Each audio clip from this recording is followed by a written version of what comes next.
কথার জবাবটা তুমি আগে দাও, তারপরে পারমিশন চাও। আমি তোমাকে আগে একটা কথা বলি, এটা শোনো এর জবাব দাও, তারপরে অনুমতি আবার চাও যদি মনে করো। বলে যে ইয়া রাসূলুল্লাহ, হ্যাঁ বলেন। নবীজি রেখে বলে, যুবক, যেমনি ভাবে তুমি পারমিশন চেয়েছ, আমার কাছে তুমি পারমিশন চেয়েছ, এমনি ভাবে যদি আরবের অন্য কোন যুবক তোমার কাছে এসে পারমিশন চায়, আর যদি সে বলে রে ভাই আমি জিনার পারমিশন চাই, আমি তোমার বোনের সঙ্গে জিনা করতে চাই, তুমি কি ওই যুবককে পারমিশন দিবা? কেহ যদি তোমার বোনের সঙ্গে জিনা করতে চায়, তাহলে কি তুমি তাকে অনুমতি দিবা? আপনারা কি বলেন, কেহ দিবে? যুবক ডেকে বলে, নবীজি এটা কেমন করে হয়? আমার বোনের সঙ্গে কেহ জিনা করতে আসবে, আমার কাছে পারমিশন চাবে, আমি অনুমতি দিব দূরের কথা, আমি তো তার হাতটা কেটে ফেলবো। তাই নাকি? যে হ্যাঁ দিবা না? কই যে না, কখনো না। নবী রেখে বলে, যুবক, বোনের সঙ্গে জিনা করার অনুমতি দিবে না? কয় না। তাহলে যদি কেহ এসে তোমার মায়ের সঙ্গে জিনা করার অনুমতি চায়, তাইলে কি তুমি অনুমতি দিবে? নবীজি বলেন, যুবক বলে, ইয়া রাসূলুল্লাহ, ওগো আল্লাহর পয়গম্বর, আমি তার গর্দানকে দেহ থেকে আলাদা করে দিব। তাই নাকি? যে হ্যাঁ, তার দেহ আমি আলাদা করে ফেলব। নবীজি বলেন, যদি সে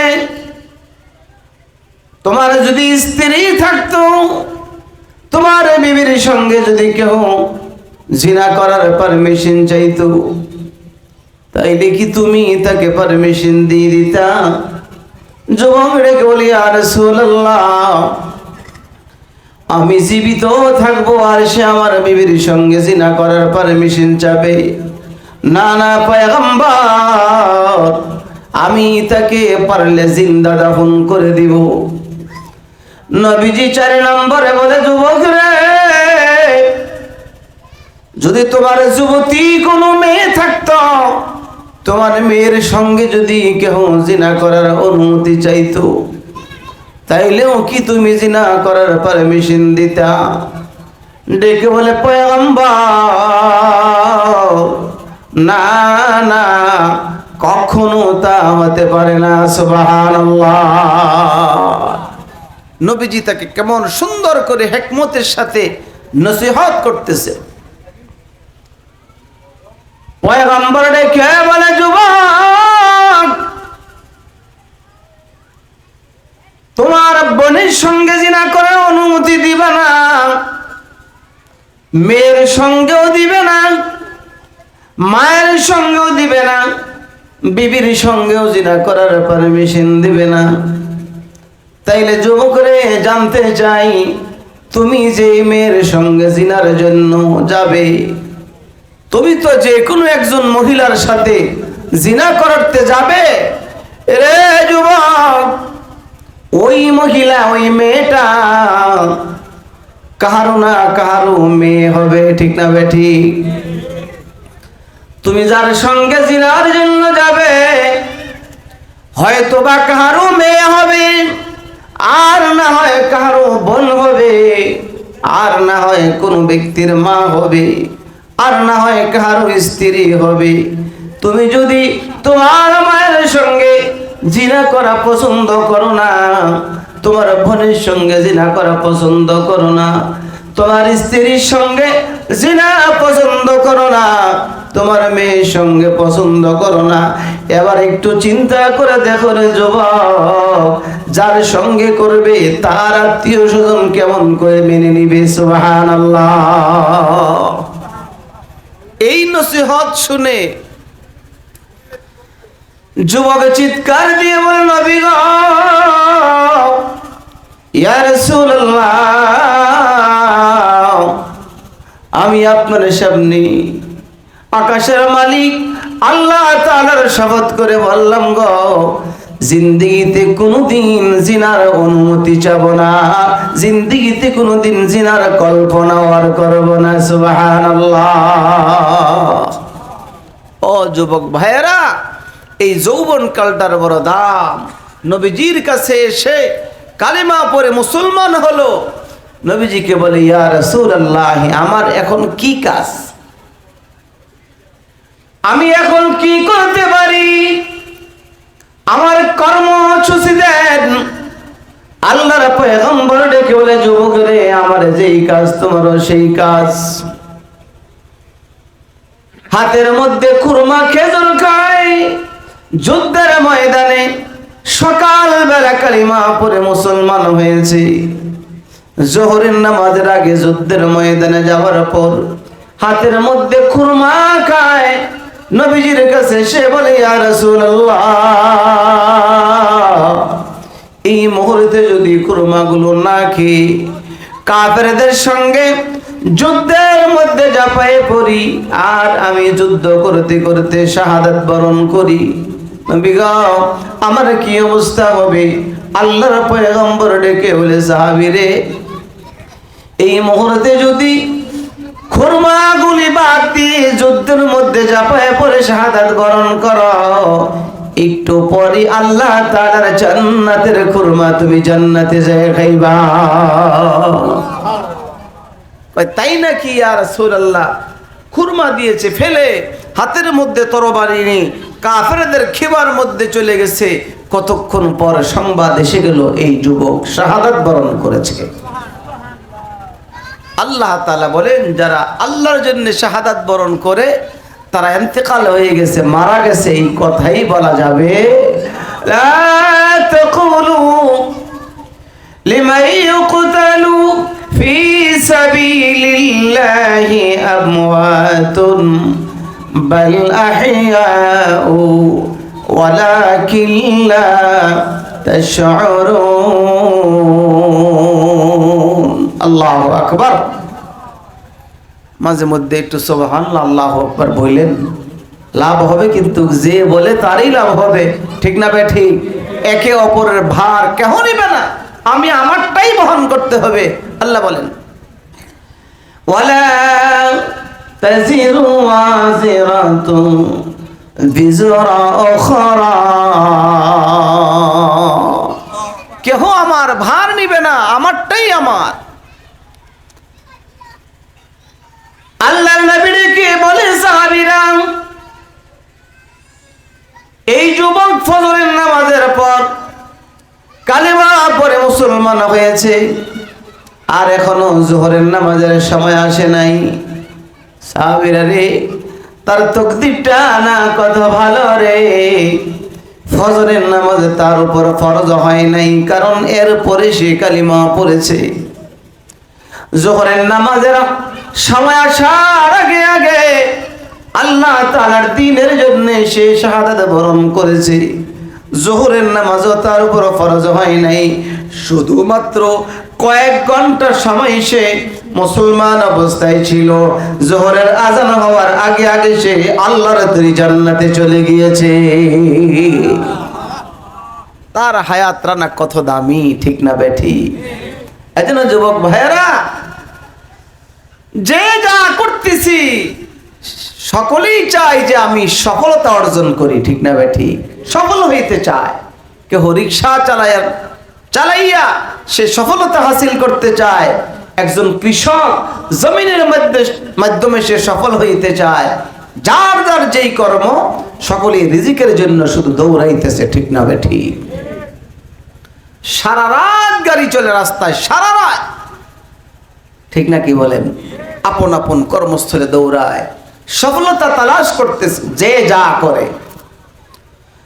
অথচ আল্লাহ তাআলা বলে, রে বান্দা, সফলতা দুনিয়ার এইভাবে মেহনত করার মাধ্যমে নয়, তুমি তো আসল সফল কোনটা আল্লাহ তাআলা কোরআনের মধ্যে বলে দিয়েছেন, ফামান যুহজিহা আনিন নারি ওয়া উদখিলাল জান্নাতা ফাকাদ ফাজ।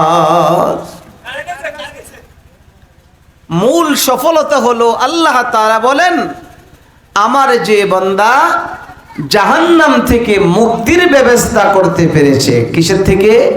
জাহান্নাম থেকে।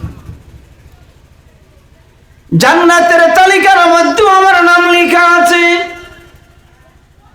জাহান্নামের তালিকার মধ্যে প্রত্যেকটা লোকের নাম লেখা আছে। শুধু আমার আপনার কেন, আবু জাহালের জন্য আল্লাহ তাআলা জান্নাতের মধ্যে একটা বাড়ি বানিয়ে রেখেছে। আবু জাহালের জন্য জান্নাতের মধ্যে কি বানানো আছে? বাড়ি বানানো আছে। আবু জাহালের একটা জান্নাত আলাদা তার জন্য বরাদ্দ করা আছে। ফেরাউনের জন্য আল্লাহ তাআলা বেহেশতে একটা বাড়ি বানাইছে। সুবহানাল্লাহ। কোন সকলের জন্য জান্নাতে বাড়ি আছে। ইমানদারের জন্য জাহান্নামের মধ্যে বাড়ি বানানো আছে। আল্লাহ তাআলার ফেরেশতা হযরত আজরাইল যখন আসে, লিস্টিটা এসে সামনে তুলে ধরে আর দেখে বলে, চোরাচরের যুবক ভাই, যুবকরে এই যে তাকায়া দেখো, জান্নাতের তালিকার মধ্যে তোমার নাম লেখা, জাহান্নামের তালিকার মধ্যে তোমার নামটা লেখা আছে। যৌবন কালটারে ভালো কাজে খরচ করেছিলে, মসজিদের সঙ্গে সম্পর্ক ছিল, কোরআনের সঙ্গে সম্পর্ক ছিল, তোমার হায়াতের যৌবন কালটা বড় ভালো ছিল। এই জন্যে তাকায় দেখো জাহান্নামের তালিকা থেকে তোমার নামটা কেটে এই তাকায় দেখো জান্নাতের তালিকার নামটা কত সুন্দর করে ওঠানো হয়েছে। তাকায় দেখো জান্নাতের নামটা কত সুন্দর দেখা যায়।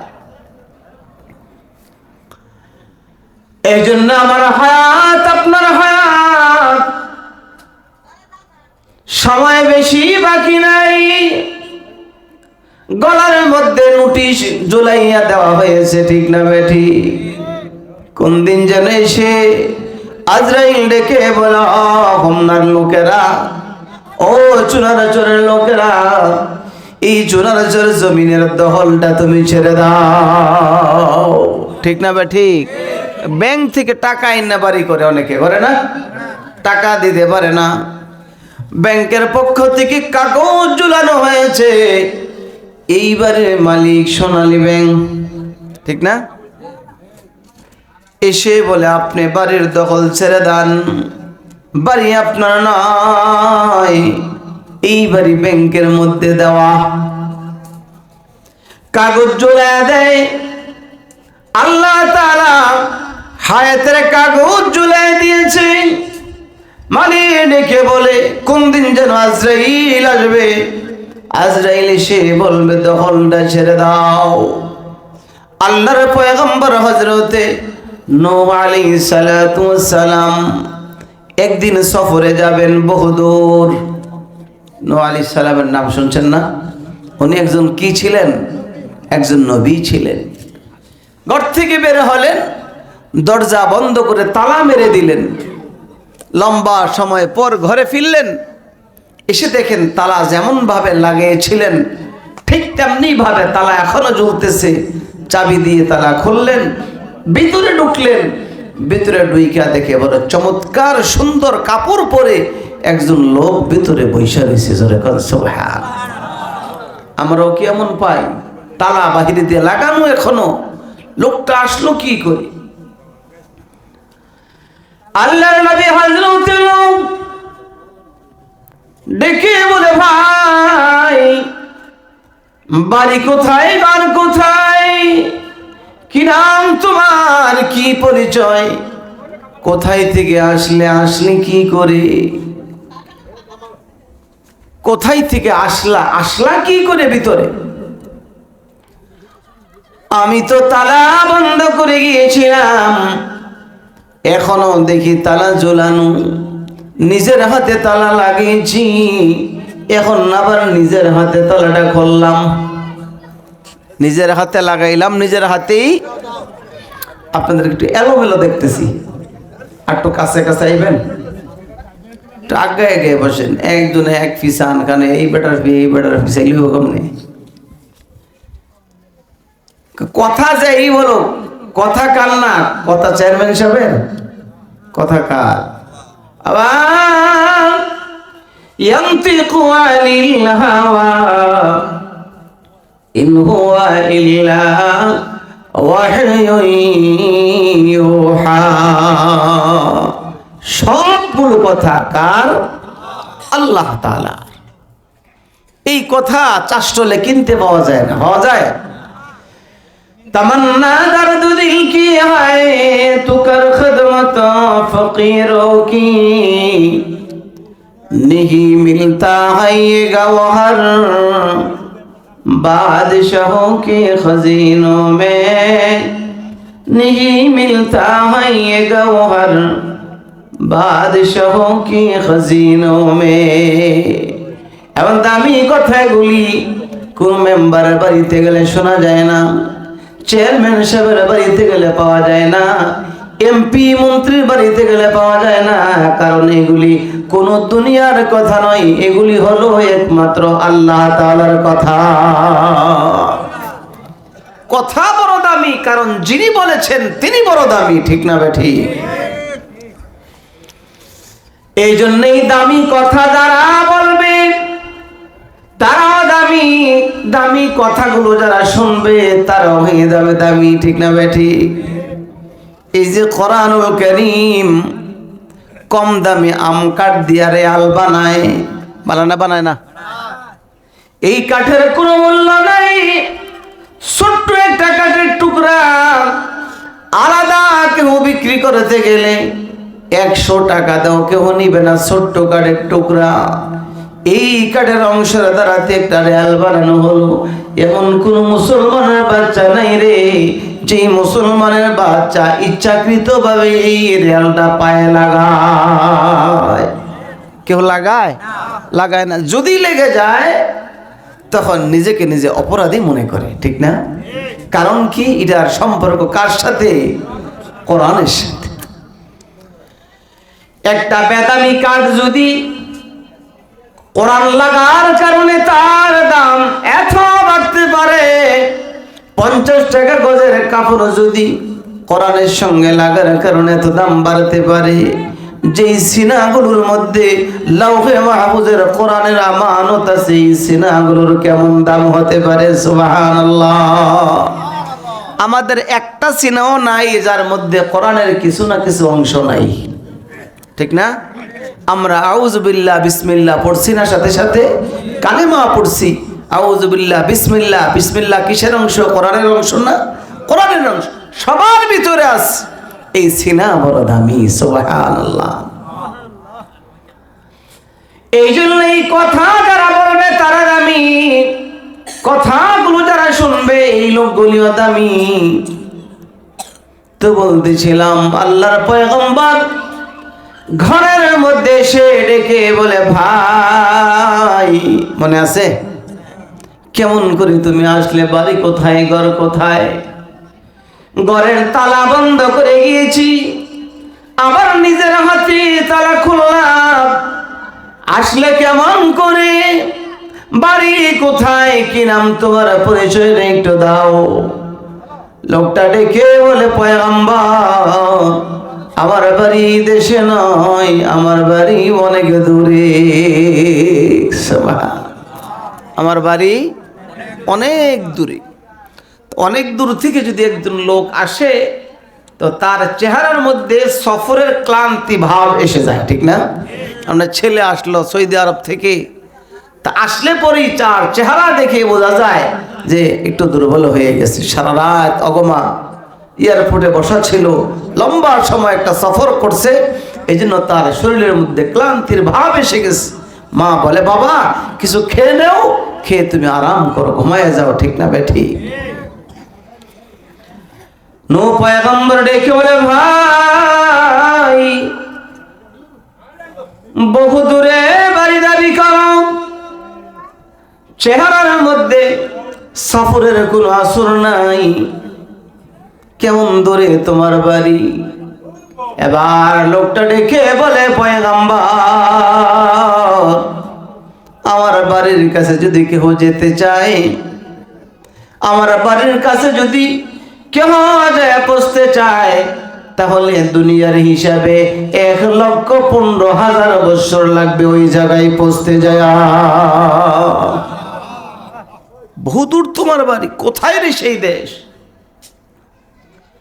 এবারে জানতে চাই রে যুবক, এই ঘরে ঢুকলে কেমন করে? তালা লাগিয়ে গিয়েছি, নিজ হাতে তালা খুললাম, ঘরের মধ্যে আসলে কি করে জানতে চাই। লোকটা ডেকে বলে পয়গম্বর আমি এমন একজন ব্যক্তি, যে ব্যক্তি কারো ঘরে ঢোকার জন্য পারমিশন চাই না। ঢুকতে হইলে কি লাগে না? আবার কারো ঘরে আসতে হলে পারমিশন লাগে না, দরজা খুলতে হয় না, জানালা খুলতে হয় না, এমনকি লোহার দ্বারাতে যদি সে পিঞ্জিরাও বানায়, ওই ভিতরে যে পৌঁছতে আমার কোনো তালা খুলতে হয় না, দরজা জানালার প্রয়োজন হয় না। বাদশা আবরাহা যায় পালাইছিল, যে আবরাহা আসছিল বাইতুল্লাহকে ভেঙ্গে ফেলার জন্য, ঠিক না বেঠি? দুষ্ট আবরাহা এসেছে বাইতুল্লাহ ভেঙ্গে ফেলার জন্য। আবরাহা ওই মুহূর্তে হালাক হয় নাই, দুষ্ট আবরাহা বাইতুল্লাহ ভাঙ্গার জন্য আসছে হাতি নিয়া। এসে আল্লাহর নবী মুহাম্মদুর রাসূলুল্লাহ, সবাই পড়েন সাল্লাল্লাহু আলাইহি ওয়াসাল্লাম। যারা আল্লাহর নবীর উপর একবার দরুদ পড়েছেন, আল্লাহর পয়গম্বর বলেন আপনার জন্য 10টা রহমত বরাদ্দ হয়েছে। বড় দামি এই সুবহানাল্লাহ, বড় দামি সাল্লাল্লাহু আলাইহি ওয়াসাল্লাম, বড় দামি। নবীজি দুনিয়াতে আসে নাই, আবরাহা এসে নবীজির দাদা আব্দুল মুত্তালিবের কাছে বলে, আব্দুল মুত্তালিব ইয়ামান থেকে আসছি, তোমাদের ঘর খোদা, তোমাদের খোদার ঘর বাইতুল্লাহকে ভেঙ্গে ফেলার জন্য। জোরে বলেন নাউজুবিল্লাহ। বাইতুল্লাহ ভাঙবা দূরের কথা, চূড়ারচর এই ছোট্ট মসজিদ, টিনের ঘর, ছোট্ট একটা ঘর, আশেপাশে বাড়ি, কোনো মানুষ যদি পারমিশন চায়, দড়িচর রাধানগরের কোনো মানুষ যদি বলে এই ছোট্ট মসজিদ ভেঙ্গে ফেলবো, আপনারা দিয়ে দিবেন অনুমতি? কয় কি তা প্রশ্নই আসে না। এটা আল্লাহ তাআলার ঘর, হোক না ছোট, হোক না টিনের ঘর, ঘরটা কার? আব্দুল মুত্তালিবের কাছে পারমিশন চায়। আব্দুল মুত্তালিব, তোদের খোদার ঘর কাবাকে ভেঙ্গে ফেলার জন্য এসেছি, পারমিশন চাই। আব্দুল মুত্তালিব রেখে বলে আবরাহা রে, যা যা পারমিশন দিয়ে দিলাম, খোদার ঘর কাবাকে ভেঙ্গে ফেলার অনুমতি আমি আব্দুল মুত্তালিব তোকে দিয়ে দিলাম। কি আশ্চর্য কথা! পারমিশন দিয়ে দেওয়া আশ্চর্য কথা কিনা বলেন? তবে আবরাহা একটা কথা শোনো, কয় কি, আজকে ভাঙ্গিস না, একদিন সময় দে আমাকে। কয়দিন? তারিখের কিতাবে লিখেন, যেদিন এই পারমিশন চাইলো সেদিন থেকে 51 দিন পরে নবীজি দুনিয়ার মধ্যে জন্মগ্রহণ করেছেন। সুবহান। তো তখন কোথায় ছিলেন? মায়ের গর্ভে, মায়ের পেটে ছিলেন। আবরাহা বলে যা পারমিশন দিয়ে দিলাম।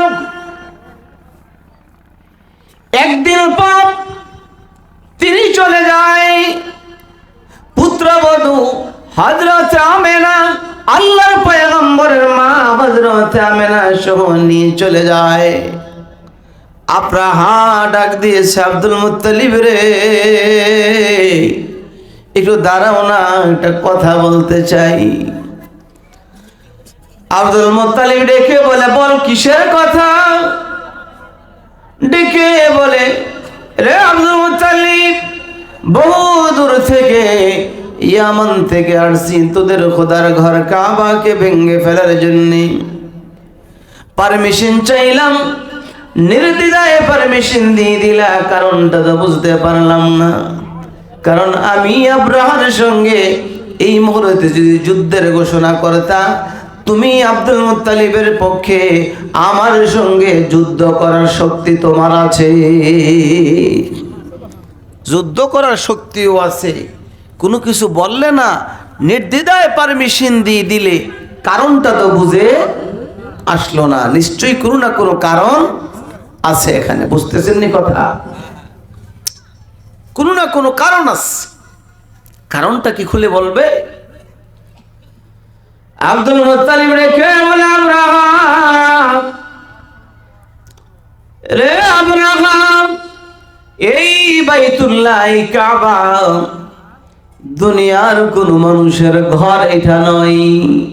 দেখ, দুনিয়ার কোন মানুষের ঘর না, দুনিয়ার কোন মানুষ বানায় নাই। এই পৃথিবীর মধ্যে এর পূর্বে কোন ঘর ছিল না, এটা হলো পৃথিবীর প্রথম ঘর। আল্লাহ তাআলা বলেন, ইন্না আউওয়ালা বাইতিন wudi'a lin-nasi lalladhi বিবাক্কাতা মুবারাকান ওয়া হুদাল লিল-আলামিন। আল্লাহু আকবার। পৃথিবীর প্রথম ঘর এটা। এর আগে দুনিয়ার মধ্যে কোনো ঘর ছিল না, দুনিয়ার কোনো মিস্ত্রি বানায় নাই। এই ঘরটা প্রথমে বানিয়েছিলেন আল্লাহ তাআলার ফেরেশতারা। জোরে বলেন সুবহানাল্লাহ। এই ঘরটা কেন বানানো হয়েছিল? আল্লাহ তাআলা আব্বা আদমকে সৃষ্টি করার পর আল্লাহ পাক রব্বুল আলামিন আব্বাকে বানাইবার জন্য ফেরেশতাকে সম্বোধন করে বলেছিলেন, এই ফেরেশতারা, আমি আমার প্রতিনিধি দুনিয়ার মধ্যে বানাইতে চাই, তোমরা কি বলো? আল্লাহ তাআলা ফেরেশতাদেরকে সম্বোধন করে বলেন, আমি তো কিছু মানুষ দুনিয়াতে পাঠাবো, তোমরা কি বলো? ফেরেশতারা বলে, আতাজালু, কি প্রয়োজন? আল্লাহ বলেন, বানাইলে অসুবিধা কি? তারাও বলতেছে, আল্লাহ যদি বানাও এমন এক জাতি যেগুলি বাড়িতে যাইয়া দুষ্টামি, মারামারি, কাটাকাটি, রক্তপাত করবে, যা মানুষে করে, ঠিক না ভাই? ঠিক। ফেরেশতারা বলে, মাইয়ুফসিদু ফিহা ওয়া ইয়াসফিকুদ দিমা, আল্লাহ মারামারি, কাটাকাটি, রক্তপাত পৃথিবীর মধ্যে যাওয়ার উপর করবে। আল্লাহ তাআলা ফেরেশতাদেরকে লক্ষ্য করে বলেন, ইন্নী আ'লামু মা লা তা'লামুন, আমি খুব ভালো জানি, আমি তোমাদের চেয়ে অনেক ভালো জানি। আল্লাহ তাআলা যখন বলছে আমি খুব ভালো জানি, ফেরেশতারা ভয় পেয়ে গেছে। কি পাইছে? ভয় পেয়ে গেছে। আরে, আল্লাহ যে সিদ্ধান্ত নিলেন, আমাদের মতামতটা হয়ে গেল এর বিপরীত, আল্লাহ আমাদের উপর নারাজ হয়ে গেছে। আল্লাহ তাআলা আব্বা আদমকে বানাইলেন। ফেরেশতারা আল্লাহর কাছে ক্ষমা চায়, মালিক, অপরাধ করে ফেলেছি, আমরা বুঝতে পারি নাই। সুবহানাকা লা ইলমা লানা ইল্লা মা আল্লামতানা ইন্নাকা আনতাল আলিমুল হাকীম। আল্লাহ, আমরা তো বুঝি নাই, ভুল হয়ে গেছে। আল্লাহ আমাদেরকে আপনি কি করে দেন, মাফ করে। আল্লাহ তাআলা ক্ষমা করে দিলেন। এই ফেরেশতাগুলো সপ্তম আকাশের উপর একটা ইবাদতগাহ আছে, ইবাদতখানা আছে, যেটা বাইতুল মামুর বলা হয়। বাইতুল মামুর সপ্তম আকাশের উপর তাওয়াফ করেছে, চতুর্দিক দিয়ে তাওয়াফ করে আল্লাহর কাছে ক্ষমা চাইলে আল্লাহ তাআলা মাফ করে দিলেন। আর ফেরেশতাদেরকে লক্ষ্য করে বলে, ফেরেশতারা, দুনিয়ার মধ্যে আদম বানাইলে, পাঠাইলে, তারা দুনিয়ার মধ্যে অপরাধের মধ্যে লিপ্ত হবে। তবে তোমরা আমি আল্লাহ তাআলার সিদ্ধান্তের বাইরে কথা বলে বাইতুল মামুরের চতুর্দিক দিয়ে তাওয়াফ করে ক্ষমা চাইলে আমার বান্দারা সপ্তম আকাশের উপর উঠে তাওয়াফ করতে পারবে না, ক্ষমা চাইতে পারবে না। এই জন্যে বাইতুল মামুরের বরাবর এর সমপরিমাণ করে জমিনের মধ্যে একটা ঘর বানাও, যেই ঘরের চতুর্দিক দিয়ে তাওয়াফ করে আমার বান্দারা যদি আমি আল্লাহ তাআলার কাছে ক্ষমা চায়, ওয়াদা দিলাম রে, মায়ের পেট থেকে পড়ার পর যেমন বেগুনা হয়, আমি আল্লাহ তাআলা ওই ঘরের খাতিরে আমার বান্দাকে এমন বেগুনা মাসুম বানাবো। বাইতুল্লাহ বানাইলেন ফেরেশতাদেরকে দিয়ে। নবীজির দাদা আব্দুল মুত্তালিব দেখে বলে, আমরা দুনিয়ার কেউ বানাই নাই, সাধারণ ঘর নয়, আল্লাহ তাআলা গোটা আলমের জন্য উহুদাল লিল আলামিন বলেছেন, গোটা মানব জাতির জন্য হেদায়েতের মার্কাজ হিসাবে বাইতুল্লাহ বানিয়েছেন। ওই বাইতুল্লাহ ভাঙ্গার জন্য ইয়ামান থেকে 800 আমি আব্দুল মুত্তালিব বাইতুল্লাহর মালিক নয়, আমি শুধুমাত্র বাইতুল্লাহর পাহারাদার খাদেম। বাইতুল্লাহ হেফাজতের জন্য আমার কোনো প্রয়োজন নাই। বাইতুল্লাহর যিনি মালিক তিনি দুর্বল নয়, তিনি দুর্বল নয়। তার ঘর হেফাজতের জন্য আব্দুল মুত্তালিবের সাহায্যের কোনো প্রয়োজন নাই। সুবহানাল্লাহ। আমি মালিকের ঘর মালিককে বুঝাই দিয়েছি, মালিকের ঘর মালিককে বুঝাই দিয়েছি। আব্রাহা আব্দুল মুত্তালিবের গভীর রাত্রি বাইতুল্লাহর সামনে যায় মালিককে ডাক দিলেন, প্রভু আকাশের মালিক, জমিনের মালিক, ইয়ামান থেকে আসছে জালেম তোমার ঘর ভাঙ্গার জন্য। মালিক রে, আমার সাহায্যের কোনো প্রয়োজন নাই, আমি সাহায্য করতে পারবো না, আমি তোমার ঘর তোমার কুদরতের মধ্যে হাওলা করে দিলাম। এই জন্যে আব্রাহার কাছে বলে, আমি চলে যাই, তুই ভাঙতি যা। আব্রাহা হাতি নিয়ে আসলো ভাঙ্গার জন্যে। আপনারা কি বলেন, বাইতুল্লাহ তখন ভেঙ্গে ফেলছে, ভাঙতে পারছে? আল্লাহ তার সাথে ব্যবহার কি করেছেন আল্লাহ বলেন, ওয়া আরসালা আলাইহিম তায়রান আবাবিলা তারমিহিম বিহিজারাতিম মিন সিজিলিন ফাজআলাহুম কাআসফিম মাকুল। আল্লাহু আকবার। ছোট্ট ছোট্ট পাখি, আকারে একবারেই ক্ষুদ্র, পায়ের মধ্যে দুই পায়ের মধ্যে ছোট্ট ছোট্ট দুইটা মুসুরির ডাউলের মতো কঙ্কর, ঠোঁটের মধ্যে একটা কঙ্কর। আব্রাহার হস্তি বাহিনী যখন কাবার উপর আক্রমণের জন্য আসছে, উপরে দিয়া ঘুরতেছে, আর মাথা বরাবর একটা করে দানা ছেড়ে দিয়েছে। ধরে বলেন সুবহানাল্লাহ। একটা করে দানা ছেড়ে দিয়েছে,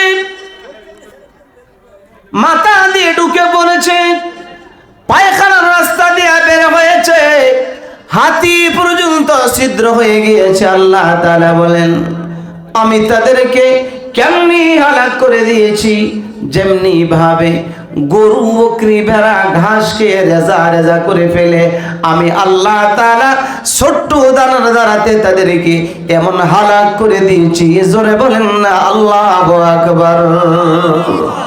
এইভাবে তাদেরকে হালাক করে দিয়েছি। এবার আব্রাহা মরে নাই, আব্রাহা কাছেও আসে নাই, আব্রাহার কিছু বুঝছেনি যে সত্যিকার। আব্রাহা ইয়ামান চলে গেলেন, বড় ভয় ঢুকে গেল যে কাবার মালিকের সঙ্গে যে অপরাধ আমি করেছি, আমার রক্ষা নাই, রক্ষা না, আমি পালাইতে হবে। কি করতে হবে? পালাইতে হবে। কোন দিন যেন নোটিশ জারি হয়ে যায়, পড়া যায় না। আব্রাহা লোহার সিন্দুক বানিয়েছে, ভিতরে চলে গেছি, অক্সিজেনের ব্যবস্থা করে মরবে না, মরবে না, আজরাইল যেন তাকে এসে তালাশ করে না পায়। আব্রাহা তো এখনো জিন্দা আছে, আছে নাকি বলেন? আছে।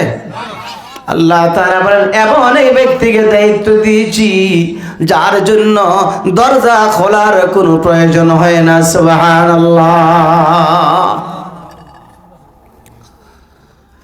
নূহ পয়গম্বর ডেকে বলে ভাই